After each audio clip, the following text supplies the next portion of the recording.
Murder था या suicide? इस केस को सुप्रीम कोर्ट ने कैसे समझा और क्या रीजनिंग दी? नमस्कार, हेलो। हम हर हफ्ते सुप्रीम कोर्ट की क्रिमिनल लॉ पे एक जजमेंट को समझेंगे। इस हफ्ते की जजमेंट का नाम है Chandrapal versus State of Chhattisgarh. 2 जज का बेंच था। जस्टिस बेला एम त्रिवेदी ने ये जजमेंट लिखी है। ये जजमेंट आई है 27 मई 2022 को। इस केस के फैक्ट समझ लेते हैं एक बार क्या थे। कुमारी बरिंदा और कन्हैया, इनकी मौत का ये मामला है। इन दोनों का लव अफेयर था। कुमारी बरिंदा लड़की है, कन्हैया लड़के हैं। लड़की के घर वालों को ये मंजूर नहीं था। भागीरथी, जो कि लड़की के फादर हैं, और चंद्रपाल, ये लड़की के अंकल हैं। अब 2 दिसंबर 1994, 1994, 2 दिसंबर 1994 को कुमारी बरिंदा और कन्हैया गायब हो जाते हैं। 11 दिसंबर को, लगभग 9 दिन के बाद, एक पेड़ से दोनों के शव मिलते हैं। शव बहुत ही खराब हालत में थे, पहचानना मुश्किल था। इस चंद्रपाल ने ही इनकी डेड बॉडीज को आइडेंटिफाई किया। अब पोस्टमार्टम की रिपोर्ट के हिसाब से जो गले पर निशान थे वो मृत्यु के पहले से थे, और जो मृत्यु हुई है वो asphyxia due to hanging. Asphyxia होता है दम घुटना। तो एस्फिक्सिया ड्यू टू हैंगिंग से इनकी मौत हुई है, और डेथ 8 से 10 दिन पहले हुई है। और डॉक्टर ने कहा कि नेचर ऑफ डेथ सुइसाइडल है। तो डॉक्टर ने इस इन डेथ को होमिसाइड ना बोल के सुसाइड कहा। होमिसाइड होता है किसी, जब कोई इंसान किसी को मारे, किसी इंसान को मारा जाए। सुसाइड होता है जब वो इंसान खुद अपनी जान ले। अब प्रोसिक्यूशन के हिसाब से 2 दिसंबर 1994 को कन्हैया गांव की पंचायत में बैठे थे। कोई टीवी पर प्रोग्राम चल रहा था। वो हैंडपंप की तरफ गए। तब चंद्रपाल उन्हें बुलाकर अपने घर ले गए, कमरे में बंद किया। वहां पर चारों आरोपी, भागीरथी, चंद्रपाल, मंगल सिंह और विदेशी, ये 4 आरोपी हैं।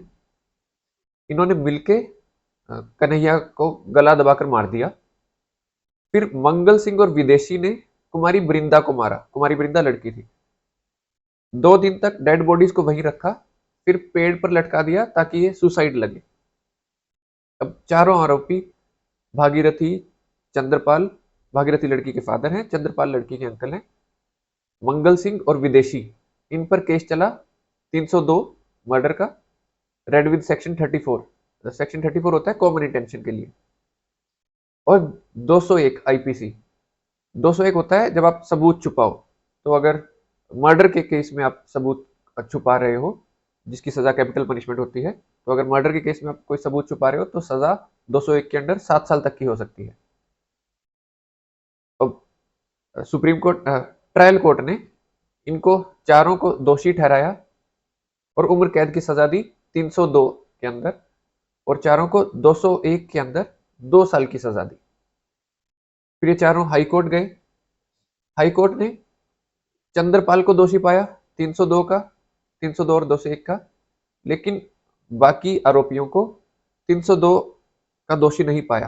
तो वो 302 के अंदर उनका कन्विक्शन सेट असाइड किया और 201 का उनका कन्विक्शन रखा।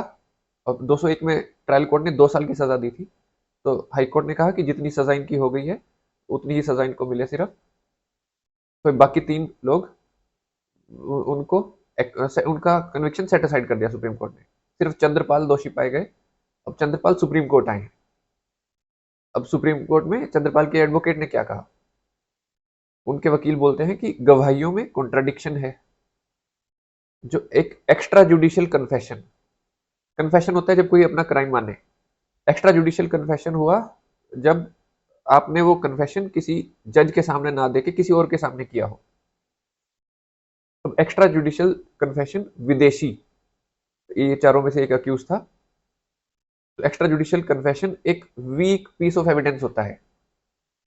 उनके वकील ने आगे कहा कि लास्ट सीन थ्योरी में जब लास्ट टाइम देखा गया कन्हैया को और चंद्रपाल को, और जब डेड बॉडीज मिली, इनमें काफी गैप है। लगभग 10 दिन का गैप है, क्योंकि 2 दिसंबर को देखा गया था लास्ट टाइम और 11 को डेड बॉडीज मिली। उनके वकील आगे बोलते हैं कि पोस्टमार्टम जिस डॉक्टर ने किया, उनके हिसाब से cause of death asphyxia due to hanging है, और नेचर सुइसाइडल है।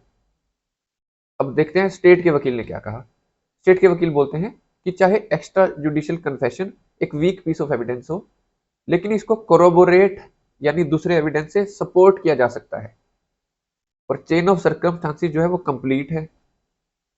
लास्ट सीन कन्हैया और वृंदा को चंद्रपाल के साथ ही देखा गया था, उसके बाद से किसी और ने उन दोनों को नहीं देखा, तब से वो गायब थे। अब उनके वकील, स्टेट के वकील बोलते हैं कि डॉक्टर के हिसाब से भी होमोसाइडल डेथ हो सकती है। अब समझते हैं कि सुप्रीम कोर्ट ने सारा केस कैसे समझा। सुप्रीम कोर्ट ने कहा कि सारा केस जो है वो सर्कमस्टांशियल एविडेंस पर आधारित है। सुप्रीम कोर्ट ने एक landmark case Sharad Birdichand Sarda versus State of Maharashtra 1984 का केस है। इसको वीडियो का लिंक नीचे डिस्क्रिप्शन में दिया हुआ है। इसमें 5 गोल्डन प्रिंसिपल्स या पंचशील बताए गए थे। ये पैराग्राफ 152 जजमेंट में बताए गए थे। वो 5 प्रिंसिपल्स हैं। पहला कि सर्कमस्टांसेस पूरी तरह एस्टेब्लिश होने चाहिए, वो मस्ट भी एस्टेब्लिश होने चाहिए, मे भी एस्टेब्लिश नहीं। दूसरा, वो सर्कमस्टांसेस सिर्फ एक्यूज की गिल्ट की तरफ इशारा कर रहे हो। तीसरा, वो सर्कमस्टांसेस पक्के हो। तो पहला, सर्कमस्टांसेस पूरी तरह एस्टेब्लिश होने चाहिए, मस्ट बी एस्टेब्लिश, ना कि मे बी एस्टेब्लिश। वो सर्कमस्टांसेस एक्यूज की गिल्ट की तरफ इशारा कर रहे हो। तीसरा, वो सर्कमस्टांसेस पक्के हो। चौथा, कोई और वर्जन पॉसिबल ही ना हो। और पांचवा golden principle, chain of circumstances, जो वो चेन है बिल्कुल कंप्लीट होनी चाहिए। अब सुप्रीम कोर्ट ने आगे कहा कि 302 में ऑफेंस साबित करने के लिए सबसे पहले होमोसाइडल डेथ है ये प्रूव करना जरूरी है। अब इस केस में तो डॉक्टर कह रहे थे कि नेचर ऑफ डेथ सुसाइड है। सुप्रीम कोर्ट ने भी कहा कि पोस्टमार्टम वाले डॉक्टर के हिसाब से रस्सी से जो निशान पड़े हैं वो मृत्यु से पहले के हैं। कॉज ऑफ डेथ दोनों का एस्फेक्सिया ड्यू टू हैंगिंग है, ना कोई फ्रैक्चर है, ना कोई ब्लड क्लोटिंग है, ना कोई इंजरीज है। और नेचर ऑफ डेथ सुसाइड है, ये डॉक्टर ने बताया। सुप्रीम कोर्ट ने कहा कि हाई कोर्ट ने इस डॉक्टर का एविडेंस कंसीडर ही नहीं किया है। अब सुप्रीम कोर्ट आगे बोलते हैं कि जब सर्कमस्टांशियल एविडेंस पर केस आधारित है सारा, तो डेथ होमोसाइड है ना कि सुसाइड, ये बियॉन्ड रीजनेबल डाउट प्रूव होना चाहिए। तो सुप्रीम कोर्ट ने नेचर ऑफ डेथ के बारे में ये कहा।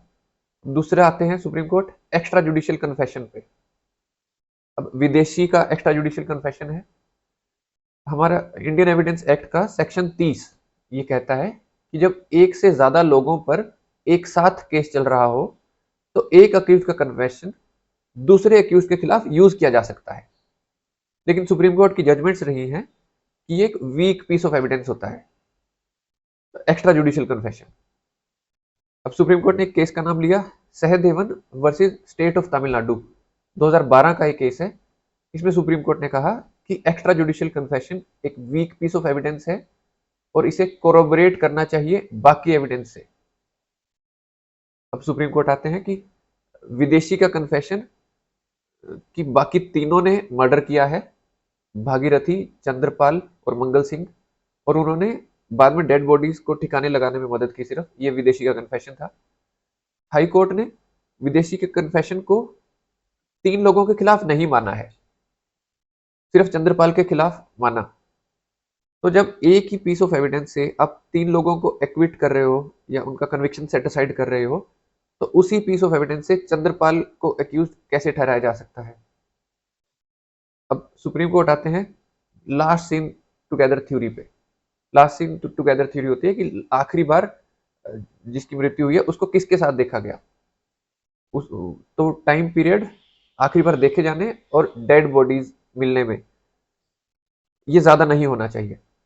तो सुप्रीम कोर्ट ने कहा कि अगर ये बात हम सही भी मान लें कि चंद्रपाल ने कन्हैया को घर पर बुलाया और आखिरी बार चंद्रपाल के साथ ही देखा गया, लेकिन टाइम गैप बहुत ज्यादा है और कोई पक्का सबूत दिया नहीं है प्रोसिक्यूशन ने।